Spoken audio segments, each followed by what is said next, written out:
Year 1983 Bharat के कुछ गोताखोरों को अरब सागर के तल में कुछ ऐसा मिला जिसने पूरे देश को और आर्कियोलॉजिकल सर्वे ऑफ इंडिया के डिपार्टमेंट को हिलाकर रख दिया। ये थी समुद्र के अंदर डूबी हुई एक वेल प्लान्ड एंशिएंट सिटी जिसमें मंदिर थे, शहर था, सड़कें थी, मूर्तियां थी। और जब इन सैंपल्स की कार्बन डेटिंग की गई तब पता चला कि ये सारे सैंपल्स महाभारत के काल के हैं। ये वही सिटी थी जिसको भगवान श्री कृष्ण ने बनाया था, जिसका नाम था द्वारका। तो आज के इस वीडियो में हम जानने वाले हैं भगवान श्री कृष्ण की नगरी द्वारका का असली सच। क्या ये सिटी वाकई में कभी एग्जिस्ट करती थी या केवल ये एक कहानी है? आखिर भगवान के द्वारा बनाई गई ये नगरी समुद्र में क्यों डूब गई और कैसे कुछ झूठे इतिहासकारों ने हमारे भारतीय इतिहास की कुछ महान कृतियों को झूठा बताकर हमारा ब्रेन वॉश किया। तो यार आई थिंक इतना इंट्रो काफी है, आपको इंटरेस्ट तो आने लग गया होगा। तो इस वीडियो को पूरा देखना, आपको बहुत मजा आएगा, बहुत सारी नॉलेज भी मिलेगी। तो यार शुरू करते हैं बिना किसी देरी का आज का तगड़ा वीडियो।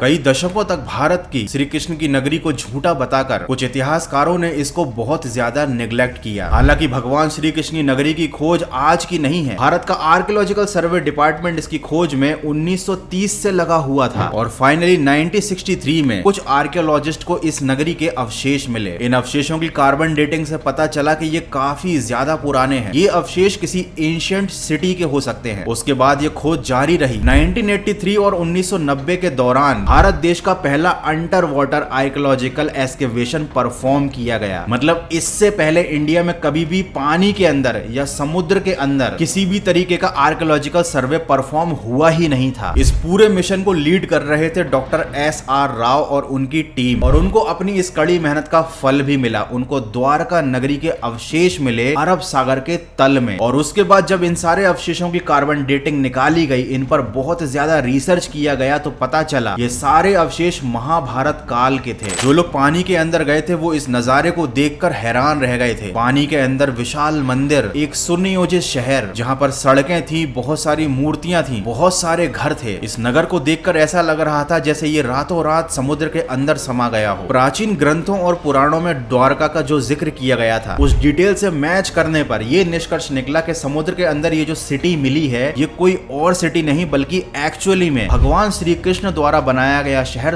द्वारका शहर ही है। उसके बाद 2007 में फिर से एक्सकेवेशन स्टार्ट हुआ और ज्यादा रिसर्च हुई और ज्यादा अवशेष मिले। देखो सुनने में तो ये बड़ा आसान लगता है कि पानी के अंदर गए, रिसर्च कर ली, एक्सकेवेशन कर लिया, लेकिन उस समय मतलब 1930 के समय जब भारत को आजादी भी नहीं मिली थी और 1983 के समय जब भारत की आर्थिक स्थिति इतनी मजबूत नहीं थी, उस समय आर्कियोलॉजिकल सर्वे ऑफ इंडिया को इतना ज्यादा फंड नहीं मिलता था गवर्नमेंट से। उस समय की गवर्नमेंट का ध्यान पूरी तरह से देश को डेवलप करने में था। लेकिन फिर भी सारी मुश्किलों का सामना करते हुए, फाइनेंशियल क्राइसिस को भी साइड में रखते हुए, डॉक्टर SR राव की टीम के मजबूत इरादों ने द्वारका नगरी की खोज की और उन झूठे इतिहासकारों का मुंह बंद कर दिया जो महाभारत, रामायण और भगवान श्री कृष्ण को और उनके द्वारा बनाई गई नगरी को केवल एक कहानी बताते थे। ये झूठे इतिहासकार कभी चाहते ही नहीं थे कि भारत की जनता को उनके समृद्ध इतिहास के बारे में कभी पता भी चले। ये झूठे इतिहासकार हमेशा यही चाहते थे कि भारत का हर व्यक्ति यही सोचता रहे कि हम तो एक बहुत ही गरीब देश थे, हमारा कोई महान इतिहास नहीं था, हमारे कोई भगवान नहीं थे। लेकिन द्वारका नगरी की खोज और ऐसी कई खोजों ने इन सभी बातों को झूठा साबित कर दिया। लेकिन अब आपके दिमाग में सवाल आ रहा होगा कि आखिर भगवान श्री कृष्ण की नगरी डूब क्यों गई थी? तो अगर मॉडर्न साइंस की बात माने तो समुद्र का जल स्तर बढ़ने की वजह से उस समय की भगवान श्री कृष्ण की नगरी द्वारका और बहुत सारे शहर जो समुद्र के तट पर बसे थे वो सभी समुद्र के अंदर समा गए। लेकिन इस कारण के अलावा इस द्वारका नगरी के डूबने के पीछे दो श्रापों को भी बहुत अहम महत्वता दी जाती है, जिनमें सबसे पहला है गांधारी का श्राप। महाभारत के युद्ध के बाद कौरवों की माता गांधारी ने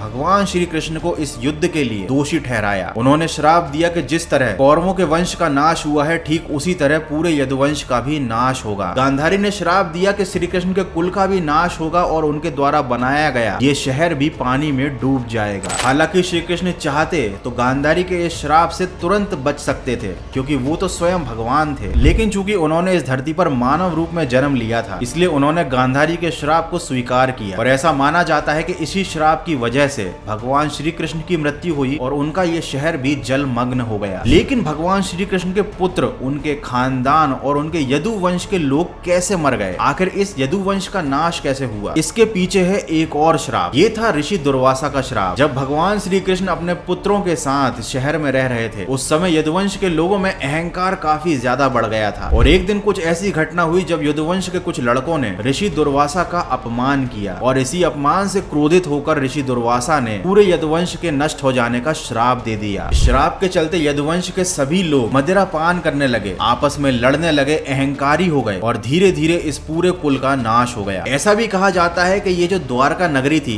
इसे धरती पर नहीं बनाया गया था। मतलब इस नगरी को बनाने के लिए जो जमीन थी वो भगवान श्री कृष्ण ने समुद्र देवता से कुछ समय के लिए मांगी थी। तो जब भगवान श्री कृष्ण ने अपनी देह त्याग दी और वो इस दुनिया को छोड़कर चले गए, तब समुद्र देवता ने अपनी दी हुई जमीन वापस ले ली और इसी वजह से भगवान श्री कृष्ण के बाद ये उनकी नगरी भी डूब गई। खैर, ये तो थी प्राचीन काल की बातें। वापस आते हैं अपने समय में। आज के समय में ऐसे कई प्रमाण मिले हैं जिनसे ये सिद्ध होता है कि महाभारत, रामायण, भगवान राम, श्री कृष्ण और हनुमान जी, ये सब मात्र कहानियां नहीं थी, ये माइथोलॉजी नहीं थी, ये सब हम भारतीय लोगों का महान इतिहास रहा है। ये सब लोग हमारे पूर्वज थे। आज के समय में ये जो बड़े बड़े प्राचीन मंदिर खड़े हुए हैं, जिनके कंस्ट्रक्शन में ऐसी टेक्नोलॉजी यूज हुई है जो आज के समय के इंजीनियर भी नहीं बना सकते, वो इस बात का गवाह है कि भारत देश में द्वारका जैसी बहुत सारी महान सिटीज थी, बहुत सारे बेहतरीन आर्किटेक्चरल स्ट्रक्चर थे। भारतीय लोग गणित के मामले में, अंतरिक्ष के ज्ञान के बारे में, आयुर्वेदिक उपचार के बारे में और आर्किटेक्चरल साइंस के मामले में सारी दुनिया में सबसे आगे थे। खैर, अभी तो कुछ ही खोजें हुई हैं, अभी और भी बहुत सारी खोजें होना बाकी हैं। तो अगर आप इन सारी चीजों में इंटरेस्टेड रहते हो और डिटेल में चीजों को जानना चाहते हो तो फटाफट से जुड़ जाओ, सब्सक्राइब करो गौरव कटारे को। और हाँ, अगर आज की वीडियो में दी गई इन्फॉर्मेशन पसंद आई तो वीडियो को लाइक करना, अपने फ्रेंड्स को भी दिखाना, शेयर जरूर करना। मिलते हैं अगले